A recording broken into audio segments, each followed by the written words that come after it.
बिहार में नीतीश युग का अंत हो गया है। 15 अप्रैल को बिहार में बीजेपी के पहले मुख्यमंत्री के तौर पर सम्राट चौधरी ने शपथ ले लिया है। ऐसे में राजनीतिक गलियारों में इस बात की चर्चा जोरों पर है कि आखिर ऐसे कौन से फैक्टर हैं जो सम्राट चौधरी के पक्ष में थे, जिनकी वजह से बिहार बीजेपी के तमाम दिग्गज नेता पिछड़ गए। इस रिपोर्ट में जानेंगे उन तमाम पहलुओं के बारे में जिसकी वजह से बीजेपी को एक दल बदलू नेता को मुख्यमंत्री बनाना पड़ा।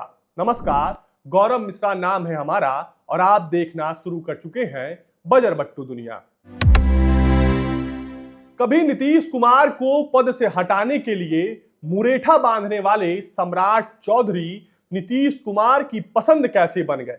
दूसरा, मध्य प्रदेश, उड़ीसा, राजस्थान, छत्तीसगढ़ में हार्ड लाइनर को सीएम के तौर पर चुनने वाली बीजेपी को आरजेडी की पाठशाला में राजनीति का ककहरा पड़े सम्राट क्यों पसंद आए।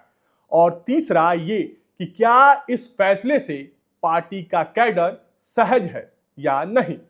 बीजेपी नेता विजय कुमार सिन्हा ने सम्राट चौधरी के नेता चुने जाने के बाद बीजेपी दफ्तर में कहा कि गठबंधन की राजनीति को लेकर चलने के लिए हमने सम्राट चौधरी के नाम का प्रस्ताव दिया है।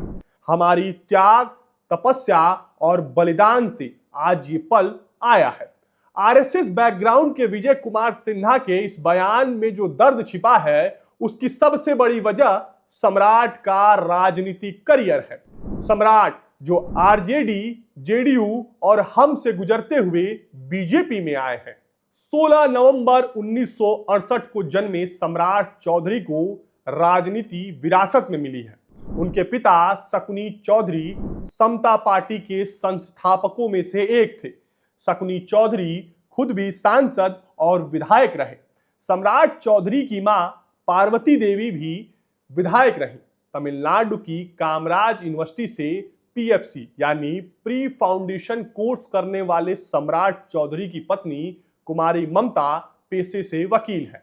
बिहार विधान परिषद की वेबसाइट के मुताबिक उन्हें 1995 में एक राजनीतिक मामले में 89 दिन के लिए जेल जाना पड़ा था।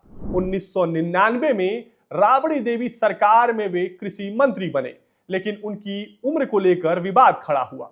इंडिया टुडे की हिंदी पत्रिका के दिसंबर 1999 के अंक में इस विवाद पर एक रिपोर्ट छपी है, जिसमें लिखा है कि सम्राट चौधरी को राज्यपाल ने उस दिन बर्खास्त किया जब मंत्री महोदय अपना जन्मदिन मना रहे थे। राज्यपाल सूरजभान ने मजाक में कहा था, मुझे दुख है कि मैं मंत्री को उनके जन्मदिन के दिन बर्खास्त कर रहा हूं।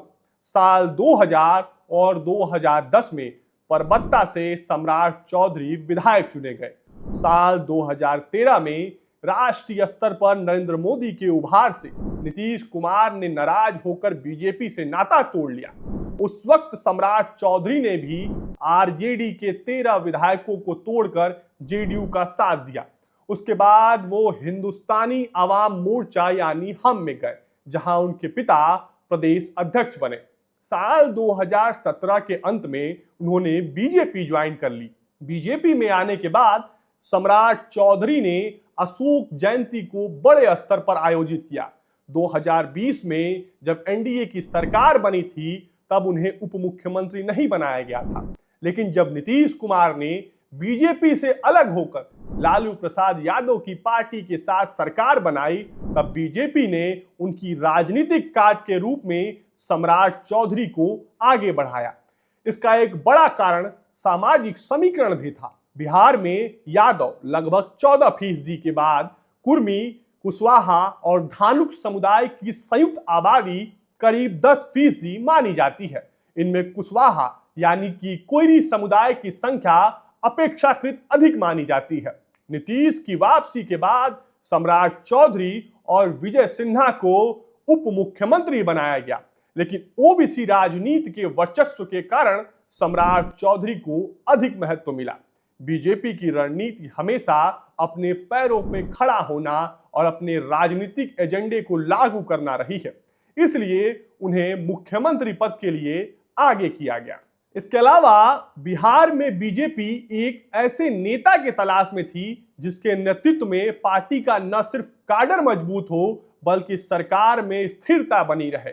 इसके अलावा पार्टी चाहती थी कि एक ऐसे नेता को भी आगे किया जाए जो वोकल हो और मुद्दों पर पार्टी को मजबूती से डिफेंड करे। इन सभी क्राइटेरिया पर सम्राट चौधरी के और नेताओं के मुकाबले ज्यादा फिट और सुइटेबल नजर आते हैं। बिहार के चाणक्य नीतीश कुमार माने जाते हैं, तो वहीं अमित शाह को बीजेपी का चाणक्य कहा जाता है। नीतीश कुमार का इतनी आसानी से मुख्यमंत्री पद से इस्तीफा देना भले सुनने में सरल लगे, लेकिन राजनीति के इतने माहिर खिलाड़ी को इसके लिए राजी करना अपने आप में बड़ी बात है। अमूमन जब भी सरकार या मुख्यमंत्री पद पर संकट आता था तो नीतीश कुमार राजनीतिक पलटवार करते थे। कभी बीजेपी का दामन थामते थे तो कभी लालू प्रसाद यादव के साथ गलबहियां कर लेते थे। लेकिन इस बार स्थिति अलग दिखती है।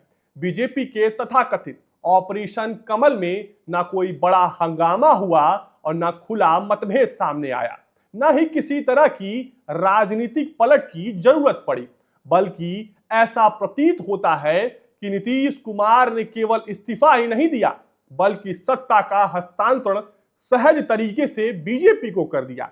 भले ही बिहार में सत्ता परिवर्तन हो गया हो, लेकिन नीतीश कुमार का मुख्यमंत्री पद छोड़ना अब भी बिहार और देश की राजनीति के लिए एक पहेली बना हुआ है। लेकिन एक बात साफ है कि आखिरकार बीजेपी की तपस्या सफल हुई। जेडीयू के कार्यकारी अध्यक्ष संजय झा भी बार बार दोहरा रहे हैं कि नीतीश कुमार सिर्फ संसद सत्र के दौरान ही दिल्ली में रहेंगे और बाकी का वक्त बिहार में सरकार का मार्गदर्शन करेंगे। भविष्य में बिहार की राजनीति में देखना दिलचस्प होगा कि समाजवादी नीतीश बीजेपी की वैचारिक जमीन और सरकार के कामकाज में अपना कितना दखल रख पाते हैं। फिलहाल के लिए इतना ही। और भी ऐसे तमाम वीडियो देखने के लिए देखते रहिए हमारा चैनल बजरबट्टू दुनिया।